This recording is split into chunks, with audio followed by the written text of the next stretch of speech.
மழை வெள்ள பாதிப்பு குறித்து ஆய்வு செய்ய சென்ற திமுக எம்எல்ஏ அன்னியூர் சிவாவை பொதுமக்கள் முற்றுகையிட்டு வாக்குவாதத்தில் ஈடுபட்டதால் பதற்றமான சூழல் ஏற்பட்டுள்ளது.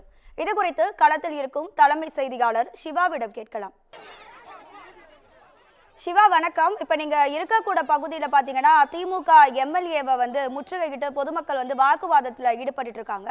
இது குறித்தான உங்க அண்மை தகவல்களை சொல்லுங்க.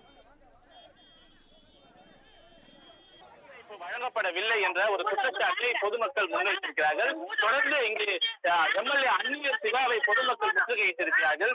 என்னமா சொல்லியிருக்காரு எம்எல்ஏ, என்ன சொன்னாரு?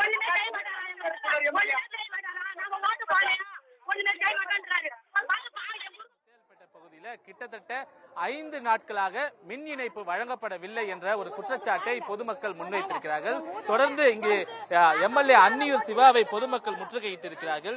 என்னமா சொல்லியிருக்காரு எம்எல்ஏ, என்ன சொன்னாரு? ஒண்ணுமே செய்ய மாட்டாரா, எங்களுக்கு ஒண்ணுமே செய்ய மாட்டாரா, ஒண்ணுமே செய்ய மாட்டாரா. வந்து எங்க ஊருக்கு வரவே இல்ல. எங்களுக்கு தண்ணி இல்ல, சாப்பாடு இல்ல, துணிமணி இல்ல.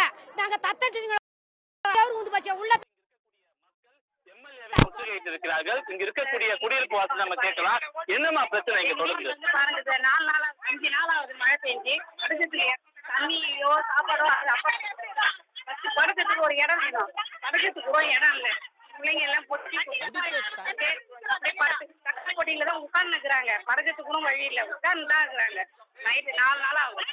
யாருமே என்னன்னு பாருங்க சார், 4 நாளாவது 5 நாளாவது மழை பெஞ்சு படுக்கிறதுக்கு தண்ணியோ சாப்பாடோ அது அப்புறப்பட்ட பிரச்சனை. ஃபர்ஸ்ட் படுக்கிறதுக்கு ஒரு இடம் வேணும். படுக்கிறதுக்கு கூட இடம் இல்லை. பிள்ளைங்க எல்லாம் பொட்டி போட்டு தக்காளி பொட்டி போட்டு அப்படியே தக்காளி பொட்டியில தான் உட்கார்ந்து இருக்கிறாங்க. படுக்கிறதுக்கு கூட வழி இருக்கிறாங்க. நைட்டு 4 நாளா யாருமே என்னன்னு ஒரு ரெஸ்பான்சிபிள் எட்டி பார்க்கணும். அதை கூட எட்டி பார்க்கவே இல்லை. அவங்களாம் எதுவுமே பண்ணவே இல்லை சார். இல்லையா, என்ன காலி குடத்தோட நிக்கிறீங்களா? என்ன பிரச்சனையா இருக்கு? இல்ல கரண்ட் இல்ல. கரண்ட் இருந்தா கூட மோட்டர் இருக்கிற வீட்டுல தண்ணி பிடிச்சி போனாங்க. இப்ப சுத்தமா தண்ணி இல்ல. ஒரு குடம் ஒரு கிளாஸ் தண்ணி கூட இல்ல எங்களுக்கு. அதனால தண்ணி கோசம் தான் நாங்க வந்தோம். நாங்க எம்எல்ஏ பார்த்தாரு, என்ன சொன்னாரு? பதில் சொல்லல சார். வீட்டுக்குள்ள பாருங்கன்னு சொன்னோம். நாங்க வீட்டுல அவங்கவுங்க வீட்டுல பாதிப்படைஞ்ச வீட்டுல பாருங்கன்னு சொன்னோம். நாங்க அவங்க இது வரைக்கும் அவர் இந்த தெருவு மட்டும் தான் வந்தாரு. யார் வீட்டையும் கிளம்பிட்டாரு சார்.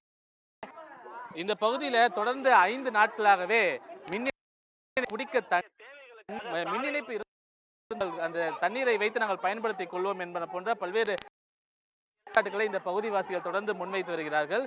இந்த பகுதியில் செல்லக்கூடிய என்பது மிக ஒரு முக்கியமான சாலை. இந்த சாலையில கிட்டத்தட்ட 1 மணி நேரத்திற்கும் மேலாக போக்குவரத்து துண்டிக்கப்பட்டிருக்கிறது. பொதுமக்கள் தங்களுடைய அத்தியாவசிய தேவைகளுக்காக சாலையில் நிற்கக்கூடிய நிலைதான் இருக்கிறது.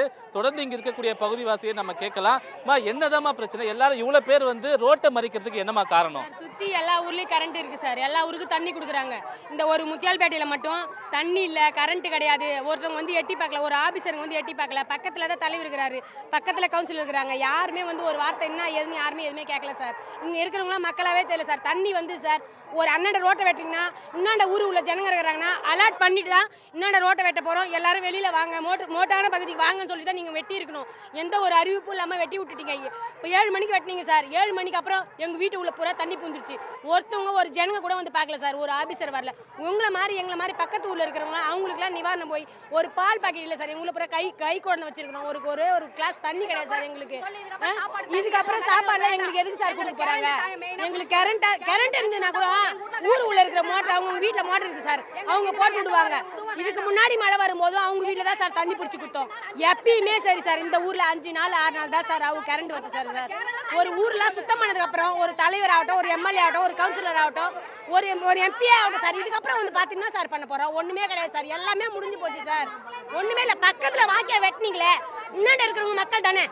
மக்களை ஏங்க என்னண்ட வெட்ட போறோம்? தண்ணி பூரா உள்ள பூந்துரும். வாங்க அண்ணன் மோட்டு பகுதிக்கு கூட்டு போனீங்களா சார்? எதுவுமே சொல்லாது, வெட்டி உள்ளமா சார். அப்ப இந்த ஊர் தண்ணியில் அடிச்சு போனா பரவாயில்லையா சார்? நாங்களாம் ஓட்டு போடலையா சார்? நாங்களாம் மக்கள் கிடையாதா? இந்த மாதிரிலாம் பண்ணலாமா? எல்லாம்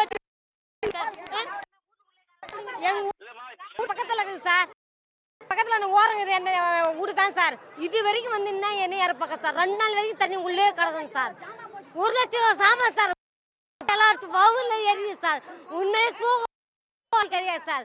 தண்ணி கூட கிடையாது, பச்சை தண்ணி கூட கிடையாது. அழுதுங்க சார். எல்லாமே வீட்டுக்குள்ள வந்தாரு, அப்ப என்னமா சொன்னாரு உங்ககிட்ட? பார்க்கல சார், வந்து பார்க்கலையே சார். யார் வந்து பார்த்தாங்க? இது வரைக்கும் தலைவர் கூட எங்க ஊர்ல வந்து பார்க்கல சார். ரோட்டு மேலே சார் வீடு, ரோட்டு மேலே சாலை மேலே பண்ண பார்த்தா இப்போ வந்தாங்க. அது கூட இங்கே தான் பார்த்தாங்க.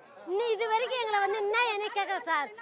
கேட்கவே இல்லை சார். உள்ளே கதை திறந்தா போயிட்டு இருப்போம் சார். அப்படி அழுதுவாங்க சார்.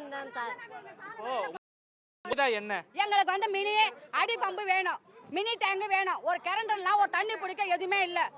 எங்களுக்கு வந்து ரேஷன் பொருள் வந்து எங்களுக்கு ஊர்ல கட்டி கொடுக்கணும். ஒரு பால்வாடி வரணும், முடிஞ்சா ஸ்கூல் வரலாம், இல்லை பால்வாடி இடம் கூட எங்களுக்கு போதும். இல்லம்மா, இப்போ உங்களுக்கு என்ன பிரச்சனையா இருக்கு? கரண்ட் வேணும் மெயினா, குடி தண்ணி வேணும்.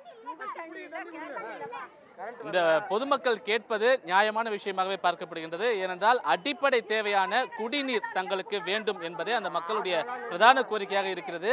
5 நாட்களாக மின் இணைப்பு இல்லாத ஒரு நிலையில இந்த பகுதியில் வாழ முடியாத ஒரு நிலையும், இங்க இருக்கக்கூடிய கால்வாய் வெட்டும் போது முன்னறிவிப்பு ஏதும் இவர்களுக்கு செய்யப்படவில்லை என்ற ஒரு குற்றச்சாட்டையுமே அவர் முன்வைக்கிறார்கள்.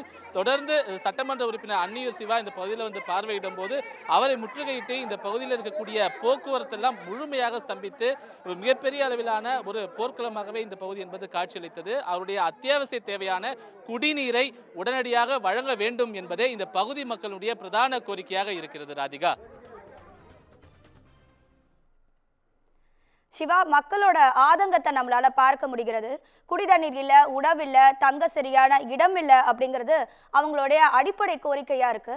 உடனடியாக அரசாங்கம் தலையிட்டு அவங்களுக்கு உரிய நிவாரணம் வழங்கணும் அப்படிங்கிறது அவங்களுடைய கோரிக்கையாகவும் இருக்கு. களத்துல இருந்து தகவல்களை வழங்கியதற்கு நன்றி சிவா.